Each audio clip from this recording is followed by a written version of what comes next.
আসসালামু আলাইকুম সুপ্রিয় ভিউয়ার্স। অনেকটা কি বলবো সেটা বুঝতে পারছি না, এমন অবস্থান থেকেই আজকে প্রিয় দর্শক মণ্ডলী আপনাদের সম্মুখে উপস্থিত হয়েছি।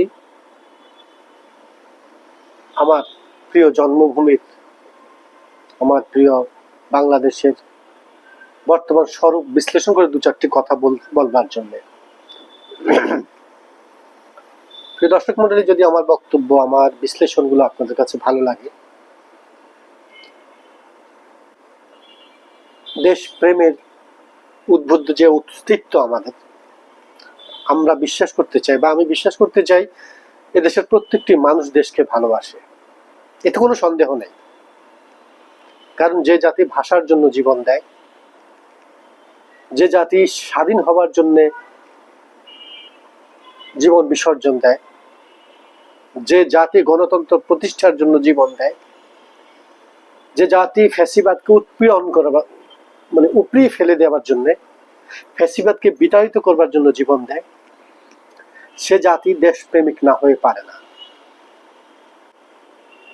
সে জাতির মননে, মস্তিষ্কে, বিশ্বাসে দেশপ্রেম থাকে, মানুষের অধিকার প্রতিষ্ঠার দৃঢ় প্রত্যয় থাকে, গণতন্ত্র প্রতিষ্ঠার প্রত্যয় থাকে।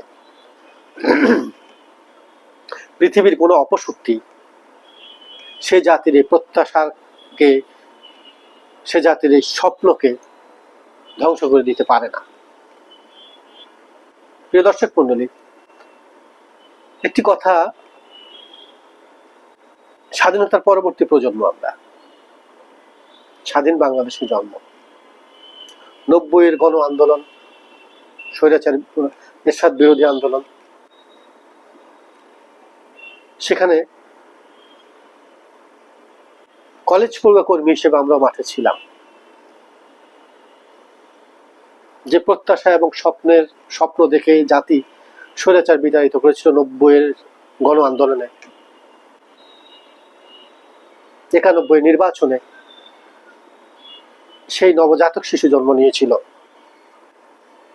91 নির্বাচিত বিএনপির জননন্দিত প্রয়াত নেত্রী বেগম খালেদা জিয়া বলেছিলেন, গণতন্ত্র এই মুহূর্তে নবজাতক শিশু, একে লালন পালন করতে হবে। তিনি তার সমস্ত জীবন দিয়ে সেই সত্যকে প্রতিষ্ঠিত করবার জন্য চেষ্টা করে গিয়েছেন। কিন্তু যদি রাজনৈতিক ব্যাপকতর বিশ্লেষণে যান, বিএনপির রাজনীতিতে কি অতীতে কোনো ভুল ছিল? 96-এর মাগুরা নির্বাচনের বিতর্কিত ফলাফলের জন্য কি বাংলাদেশ ক্ষতিগ্রস্ত হয়নি? কিংবা 1/11 সৃষ্টির প্রেক্ষাপট হিসেবে, কারণ হিসেবে তৎকালীন বিএনপির কি রাজনৈতিক কোনো অদূরদর্শিতা কাজ করেনি, যার কারণে 17 বছর এই জাতি ফ্যাসিবাদের মরণ ছোবলের মধ্যে বিভীষিকাময় সময় অতিক্রান্ত করেছে। জুলাই 36, 2024-এ যেই রক্তক্ষয়ী মরণপণ যুদ্ধ এ জাতিকে করতে হয়েছে ফ্যাসিবাদের বিরুদ্ধে, সেখানে বিএনপিও জীবন দিয়েছে। রাজনীতির গতিতে চলে, এটা অনেক নিষ্ঠুর। Public favor is fickle, but the justice of God is reliable. যে মানুষ আজকে আপনাকে ভালোবাসবে, কালকে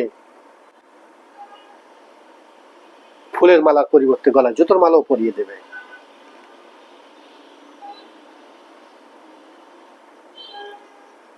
রাজনৈতিক নিষ্ঠুরতা থেকে রাজনীতিবিদরাই রক্ষা পায় না, ভুল রাজনীতিবিদদেরই হয়। যে কথাটি বলতে চাচ্ছিলাম, রক্তাক্ত জুলাই পরবর্তী যে ইন্টারিম গভর্নমেন্ট, তারা তাদের দায়িত্ব থেকে যা যা করণীয় তার সর্বোচ্চটুকুই করেছেন, এটা আমরা বলতে হবে। কারণ তারা দেশে একটি অবাধ সুষ্ঠু নির্বাচন অনুষ্ঠিত করতে সমর্থ হয়েছেন, এটা বাংলাদেশের মানুষ কিছু তর্ক বিতর্কের মধ্যে মেনে নেয়। বাংলাদেশের মানুষ, সংখ্যাগরিষ্ঠ মানুষ বিএনপিকে ভোট দিয়ে ক্ষমতায় এনেছে। তাই বিএনপির প্রতি মানুষের প্রত্যাশা অনেক বেশি। মানুষ বিশ্বাস করে বিএনপির বিকল্প এই মুহূর্তে বাংলাদেশ রাষ্ট্রটিকে পরিচালনা করার সামর্থ্য অন্য কেউ রাখে না, এবং এটাই সত্যি।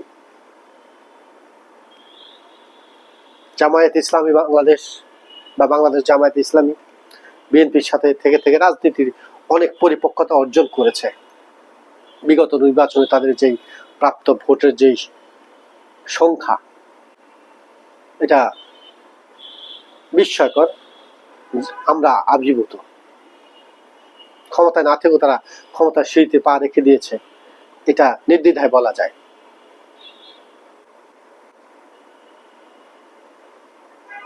রাজনীতি যতই নিষ্ঠুর করা হোক, নিষ্ঠুরতার মধ্যে নিয়ে যাওয়া হোক, যতই বেড়া জালে আবদ্ধ করা হোক, জামায়াতকে নিয়ে যতই বিশৃঙ্খল পরিবেশ সৃষ্টি করা হোক, কিংবা জামায়াত নিজে ভুল করুক, কিন্তু জামায়াত ইসলামী ধীর লয়ে বাংলাদেশের রাজনীতিতে প্রতিষ্ঠিত হয়ে গেছে, ক্ষমতার দ্বার প্রান্তে, এটাও বলা যায়।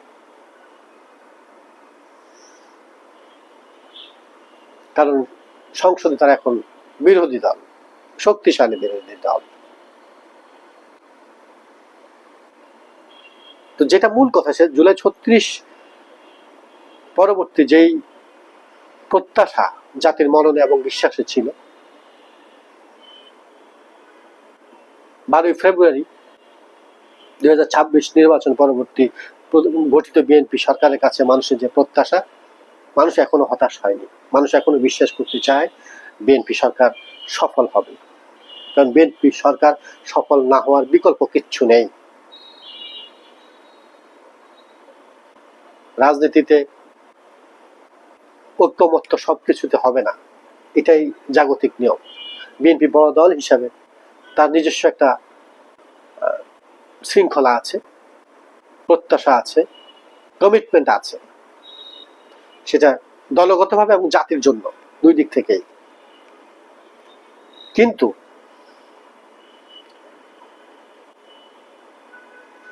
12 ফেব্রুয়ারিতে দুটো নির্বাচন হয়েছিল, একটি গণভোট এবং একটি জাতীয় সংসদ নির্বাচন।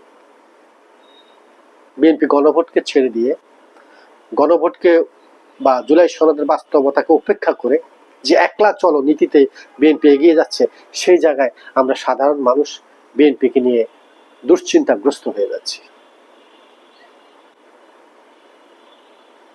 আম জনতার কণ্ঠ থেকে সাধারণ মানুষের আলোচনা একটা জিনিস এসছে, বিএনপি একলা চলো নীতিতে ক্ষতিগ্রস্ত হচ্ছে।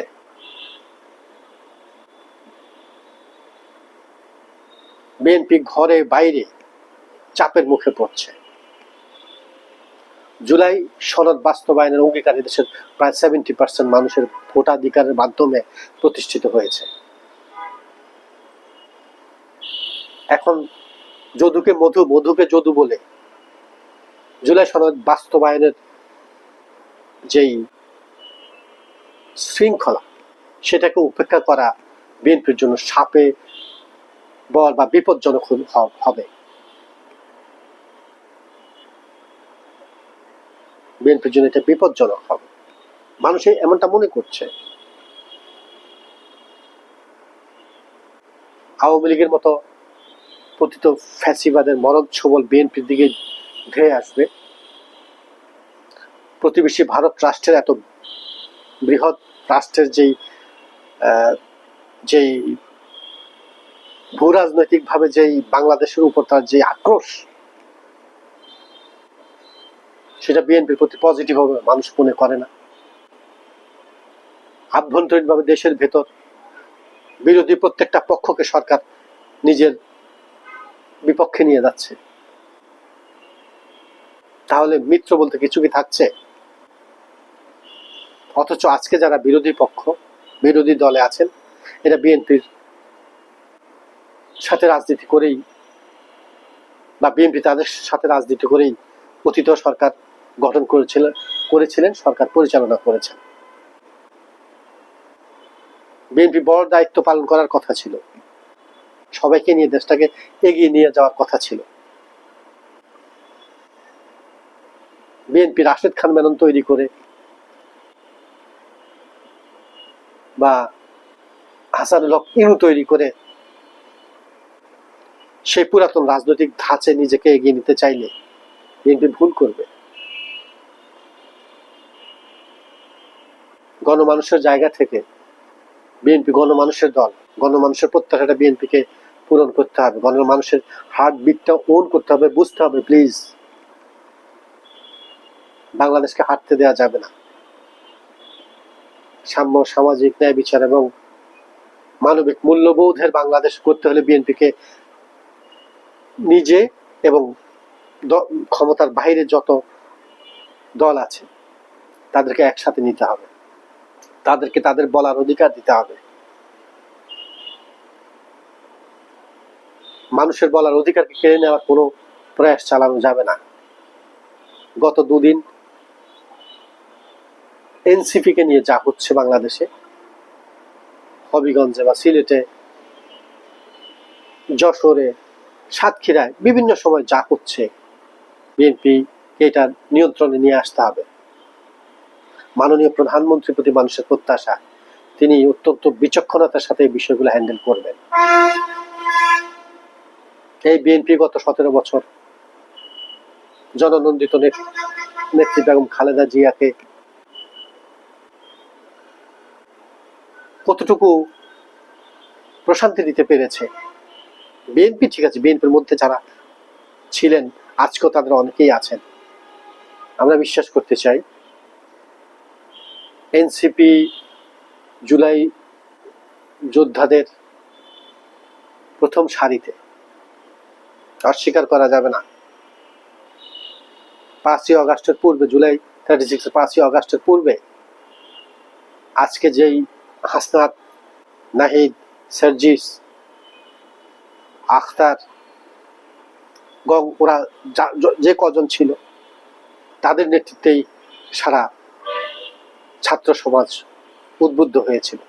পরে বিচ্ছিন্ন হয়েছে, জুলাই যোদ্ধাদের মধ্যে বিচ্ছিন্নতা আমরা লক্ষ্য করেছি, কিন্তু ওদের কৃতিত্বকে, ওদের অবদানকে, ওদের ত্যাগকে ছোট করে বাংলাদেশ বড় হতে পারবে না, কিংবা আমরা মনে করি না বর্তমান সরকার ওদেরকে ছোট করে নিজেকে বড় করতে পারবে, সেটাও না। শুধু স্বনির্বন্ধ অনুরোধ এটুকুই করতে চাই, মাননীয় প্রধানমন্ত্রী তার নেতৃত্বে যারা বিরোধী দলে আছেন তাদের সাথে একটা সুসম্পর্ক এবং সুসমন্বয়ের মাধ্যমে দেশটাকে এগিয়ে নেবেন। যদি এটা করা না হয়, যদি ইন্ডিভিজুয়ালি এককভাবে প্রত্যেকের দাবি দেওয়া আন্দোলনের প্রেক্ষাপট নিয়ে সংক্ষুব্ধ হয়ে দেশে ধ্বংসাত্মক কার্যক্রম পরিচালনা শুরু হয়, এখানে কিন্তু ফ্যাসিবাদ ঢুকে পড়বে। ধ্বংসযজ্ঞ করবার জন্য মানে যারা পতিত তারা অনেক সক্রিয় হয়ে যাবে, তারা সেটার পরিপূর্ণ সুযোগ নেবে। আমরা যেন সবাই এটুকু মনে রাখি, জাতিসংঘ মানব অধিকার কর্তৃক প্রকাশিত যে হিসাব, সে অনুযায়ী 1400-র বেশি ছাত্র জনতা মৃত্যুবরণ করেছে, 30,000-এর বেশি ছাত্র জনতা অঙ্গ হারিয়েছে। গতকালও সিলেটে এনসিপির পক্ষে সংগ্রাম করতে গিয়ে একজনের চোখ অন্ধ হয়ে গেছে, একটা চোখ নষ্ট হয়ে গিয়েছে, খুবই দুঃখজনক।